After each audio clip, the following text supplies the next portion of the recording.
زاہد صرف نام کا زاہد نہیں تھا، اس کے زہد و تقوی کے سب قائل تھے۔ اس نے 20-25 برس کی عمر میں شادی کی۔ اس زمانے میں اس کے پاس 10,000 کے قریب روپے تھے۔ شادی پر 5,000 صرف ہو گئے، اتنی ہی رقم باقی رہ گئی۔ زاہد بہت خوش تھا۔ اس کی بیوی بڑی خوش خصلت اور خوبصورت تھی۔ اس کو اس سے بے پناہ محبت ہو گئی۔ وہ بھی اس کو دل و جان سے چاہتی تھی۔ دونوں سمجھتے تھے کہ جنت میں آباد ہیں۔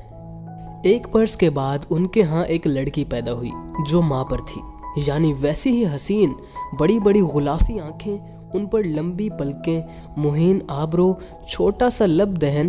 اس لڑکی کا نام سوچنے میں کافی دیر لگ گئی۔ زاہد اور اس کی بیوی کو دوسروں کے تجویز کیے ہوئے نام پسند نہیں آتے تھے۔ وہ چاہتی تھی کہ خود زاہد نام بتائے۔ زاہد دیر تک سوچتا رہا، لیکن اس کے دماغ میں ایسا کوئی موزوں و مناسب نام نہ آیا جو وہ اپنی بیٹی کے لیے منتخب کرتا۔ اس نے اپنی بیوی سے کہا، اتنی جلدی کیا ہے، نام رکھ لیا جائے گا۔ بیوی مصر تھی کہ نام ضرور رکھا جائے۔ میں اپنی بیٹی کو اتنی دیر بے نام نہیں رکھنا چاہتی۔ وہ کہتا، اس میں کیا حرج ہے، جب کوئی اچھا سا نام ذہن میں آئے گا تو اس گل گوتھنی کے ساتھ ٹانگ دیں گے، پر میں اسے کیا کہہ کر پکاروں، مجھے بڑی الجھن ہوتی ہے۔ فی الحال بیٹا کہہ دینا کافی ہے۔ یہ کافی نہیں ہے، میری بٹیا کا کوئی نام ہونا چاہیے۔ تم خود ہی کوئی منتخب کر لو۔ تو تھوڑے دن انتظار کرو، میں اردو کی لغت لاتا ہوں، اس کو پہلے صفحے سے آخری صفحے تک غور سے دیکھوں گا، یقیناً کوئی اچھا نام مل جائے گا۔ میں نے آج تک یہ کبھی نہیں سنا تھا کہ لوگ اپنے بچوں کے نام ڈکشنریوں سے نکالتے ہیں۔ نہیں میری جہان، نکالتے ہیں۔ میرا ایک دوست ہے، اس کے جب بچی پیدا ہوئی تو اس نے فوراً اردو کی لغت نکالی اور اس کی ورق گردانی کرنے کے بعد ایک نام چن لیا۔ کیا نام تھا؟ نگہت۔ اس کے معنی کیا ہیں؟ خوشبو۔ بڑا اچھا نام ہے، نگہت یعنی خوشبو۔ تو یہی نام رکھ لو۔ زاہد کی بیوی نے اپنی بچی کو جو سو رہی تھی ایک نظر دیکھا اور کہا، نہیں، میں اپنی بٹیا کے لیے پرانا نام نہیں رکھنا چاہتی، کوئی نیا نام تلاش کیجیے، جائیے ڈکشنری لے آئیے۔ زاہد مسکرایا، لیکن میرے پاس پیسے کہاں ہیں؟ زاہد کی بیوی بھی مسکرائی، میرا پرس الماری میں پڑا ہے، اس میں جتنے روپے آپ کو چاہیے نکال لیجیے۔ زاہد نے بہت بہتر کہا اور الماری کھول کر اس میں سے اپنی بیوی کا پرس نکالا اور 10 روپے کا ایک نوٹ لے کر بازار روانہ ہو گیا کہ لغت خرید لے۔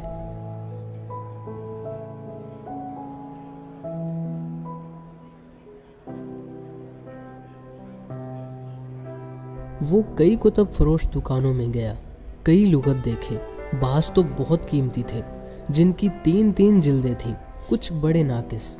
آخر اس نے ایک لغت جس کی قیمت واجبی تھی خرید لیا اور راستے میں اس کی ورق گردانی کرتا رہا تاکہ نام کا مسئلہ جلد حل ہو جائے۔ جب وہ انارکلی میں سے گزر رہا تھا تو اس کو ایک دوست مل گیا۔ وہ اسے اپنی بوٹوں کی دکان میں لے گیا۔ وہاں اسے قریب 1 گھنٹے تک بیٹھنا پڑا کیونکہ بہت دیر کے بعد اس سے ملاقات ہوئی تھی۔ جب اس کے دوست کو دوران گفتگو میں پتہ چلا کہ زاہد کے ہاں لڑکی ہوئی ہے تو وہ بہت خوش ہوا۔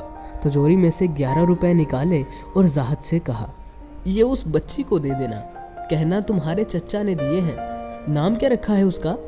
زاہد نے لغت کی طرف دیکھا جس کی جلد لال رنگ کی تھی۔ ابھی تک کوئی اچھا نام سوجھا نہیں۔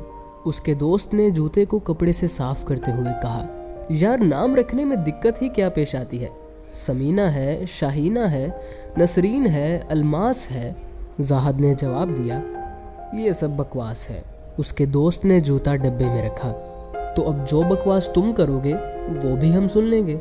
اس کے بعد اٹھ کر اس نے زاہد کو گلے سے لگایا۔ خدا اس کی عمر دراز کرے، نام ہو نہ ہو اس سے کیا فرق پڑتا ہے۔ زاہد جب دکان سے باہر نکلا تو اس نے سوچنا شروع کیا کہ واقعی نام میں کیا رکھا ہے۔ خیراتی کا یہ مطلب تو نہیں کہ وہ بڑی خیرات کرتا ہے۔ ایدن کیا بلا ہے، اور گھسیٹا، کیا اسے لوگ گھسیٹنا شروع کر دیں؟ اور یہ رلد و شبراتی؟ اس کے جی میں آئی کہ لغت کسی گندی موری میں پھینک دے اور گھر جا کر اپنی بیوی سے کہے، میری جان، نام میں کچھ نہیں پڑا، بس یہ دعا کرو کہ بچی کی عمر دراز ہو۔ وہ مختلف خیالات میں غرق تھا، لیکن معلوم نہیں کیوں اس کا دل غیر معمولی طور پر دھڑک رہا تھا۔ اس نے سوچا کہ شاید یہ اس کی پرآگندہ خیالی کا باعث ہے۔ تھوڑی دور چلنے کے بعد اس کی طبیعت بہت زیادہ مضطرب ہو گئی۔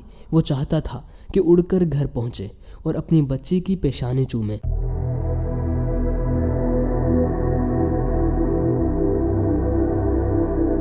بغل میں لغت تھی، اس کو اس نے کئی بار دیکھنے کی کوشش کی، مگر اس کا دل و دماغ متوازن نہیں تھا۔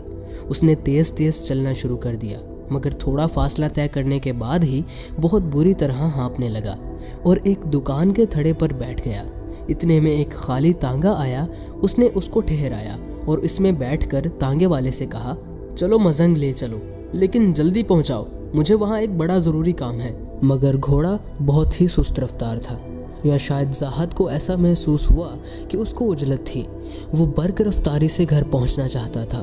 اس نے کئی مرتبہ تانگے والے سے سخت سست الفاظ کہے جو وہ برداشت کرتا گیا۔ آخر جب اس کی برداشت کا پیمانہ لبریز ہو گیا تو اس نے زاہد کو تانگے سے اتار دیا۔ ہائی کورٹ کے قریب اس نے زاہد سے کرایہ بھی طلب نہ کیا۔ زاہد اور زیادہ پریشان ہوا، وہ جلد گھر پہنچنا چاہتا تھا۔ وہ کچھ دیر چوک میں کھڑا رہا، اتنے میں ایک پشاوری تانگا آیا، اس میں بیٹھ کر وہ مزنگ پہنچا، کرایہ ادا کیا اور گھر میں داخل ہوا۔ کیا دیکھتا ہے کہ صحن میں کئی عورتیں کھڑی ہیں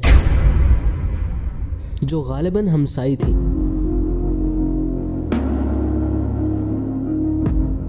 وہ دروازے کے پاس رک گیا۔ ایک عورت دوسری عورت سے کہہ رہی تھی، مشکل ہی سے بچے گی بیچاری، تشنج کے یہ دورے بڑے خطرناک ہیں۔ زاہد ان عورتوں کی پرواہ نہ کرتے ہوئے دیوانہ وار اندر بھاگا اور اس کے کمرے میں پہنچا جہاں وہ اور اس کی بیوی رہتے تھے۔ اندر داخل ہوتے ہی اس نے اپنی بیوی کی فلک شگاف چیخ سنی۔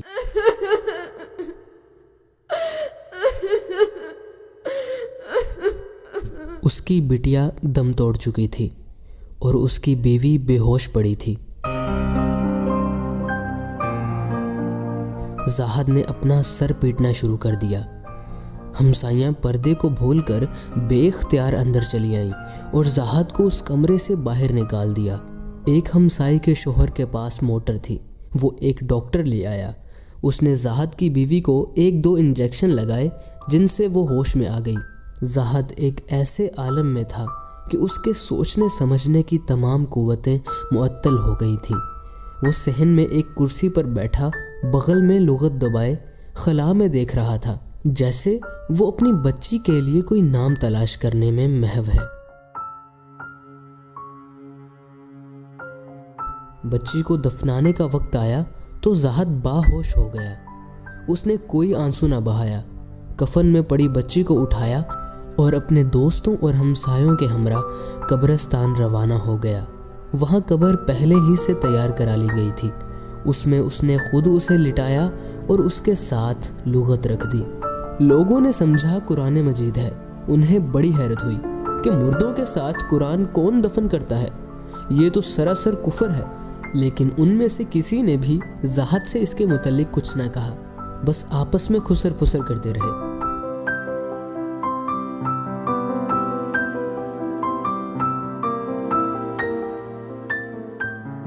بچی کو دفنا کر جب گھر آیا تو اسے معلوم ہوا کہ اس کی بیوی کو بہت تیز بخار ہے، سرسام کی کیفیت ہے۔ فوراً ڈاکٹر کو بلایا گیا۔ اس نے اچھی طرح دیکھا اور زاہد سے کہا، حالت بہت نازک ہے، میں علاج تجویز کیے دیتا ہوں، لیکن میں صحت کی بحالی کے متعلق کچھ نہیں کہہ سکتا۔ زاہد کو ایسا محسوس ہوا کہ اس پر بجلی آن گری ہے، لیکن اس نے سنبھل کر ڈاکٹر سے پوچھا، تکلیف کیا ہے؟ ڈاکٹر نے جواب دیا، بہت سی تکلیفیں ہیں۔ ایک تو یہ کہ انہیں بہت صدمہ پہنچا، دوسری یہ کہ ان کا دل بہت کمزور ہے، تیسری یہ کہ انہیں 105 ڈگری بخار ہے۔ ڈاکٹر نے چند ٹیکے تجویز کیے، 2 نسخے پلانے والی دواؤں کے لکھے اور چلا گیا۔ زاہد فوراً سے یہ چیزیں لے آیا، ٹیکے لگائے، دوائیں بڑی مشکل سے حلق میں ٹپکائی گئیں، لیکن مریضہ کی حالت بہتر نہ ہوئی۔ 10-15 روز کے بعد اسے تھوڑا سا ہوش آیا، ہذیانی کیفیت بھی دور ہو گئی۔ زاہد نے اطمینان کا سانس لیا۔ اس کی پیاری حسین بیوی نے اسے بلایا اور بڑی نحیف آواز میں کہا، میرا اب آخری وقت آ گیا ہے، میں چند گھڑیوں کی مہمان ہوں۔ زاہد کی آنکھوں میں آنسو آ گئے۔ کیسی باتیں کرتی ہو تم؟ تمہیں خدا نہ خواستہ اگر کچھ ہو گیا تو میں کہاں زندہ رہوں گا؟ زاہد کی بیوی نے اپنی بڑی بڑی آنکھوں سے اس کی طرف دیکھا۔ یہ سب کہنے کی باتیں ہیں، میں مر گئی، کل دوسری آ جائے گی، خدا آپ کی عمر دراز کرے۔ اور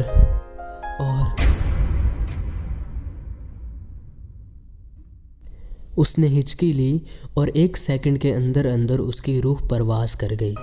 زاہد نے بڑے صبر و تحمل سے کام لیا۔ اس کے کفن دفن سے فارغ ہو کر وہ رات کو گھر سے باہر نکلا اور ریلوے ٹائم ٹیبل دیکھ کر ریلوے لائن کا رخ کیا۔ رات کو 9:30 بجے کے قریب ایک گاڑی آتی تھی۔ وہ مغل پورہ کی طرف روانہ ہو گیا تاکہ وہاں پٹڑی پر لیٹ جائے اور اسے کوئی دیکھ نہ سکے۔ گاڑی آئے گی تو اس کا خاتمہ ہو جائے گا۔ مجھے لمبی عمر کی کوئی خواہش نہیں، یہ جتنی جلدی مختصر ہو اتنا ہی اچھا ہے۔ میں اب اور زیادہ صدمے برداشت نہیں کر سکتا۔ جب وہ ریلوے لائن کے پاس پہنچا تو اسے گاڑی کی تیز روشنی جو انجن کی پیشانی پر ہوتی ہے دکھائی دی، لیکن ابھی وہ دور ہی تھی۔ اس نے انتظار کیا کہ جب قریب آئے گی تو وہ پٹڑی پر لیٹ جائے گا۔ تھوڑی دیر کے بعد گاڑی قریب آ گئی۔ زاہد آگے بڑھا مگر اس نے دیکھا کہ ایک آدمی کہیں سے نمودار ہوا اور پٹڑی کے عین درمیان کھڑا ہو گیا۔ گاڑی بڑی تیز رفتار سے آ رہی تھی۔ قریب تھا کہ وہ آدمی اس کی جھپٹ میں آ جائے۔ وہ تیزی سے لپکا اور اس آدمی کو دھکا دے کر پٹڑی کے اس طرف گرا دیا۔ گاڑی دندناتی ہوئی گزر گئی۔ اس آدمی سے زاہد نے کہا، کیا تم خودکشی کرنا چاہتے تھے؟ اس نے جواب دیا، جی ہاں۔ کیوں؟ بس صدمے اٹھاتے اٹھاتے اب جینے کو جی نہیں چاہتا۔ زاہد ناسہا بن گیا۔ بھائی میرے، زندگی زندہ رہنے کے لیے ہے، اس کو اچھی طرح استعمال کرو۔ خودکشی بہت بڑی بزدلی ہے۔ اپنی جان خود لینا کہاں کی عقل مندی ہے؟ اٹھو، اپنے صدموں کو بھول جاؤ۔ انسان کی زندگی میں صدمے نہ ہوں تو وہ خوشیوں سے کیا حظ اٹھائے گا؟ چلو میرے ساتھ۔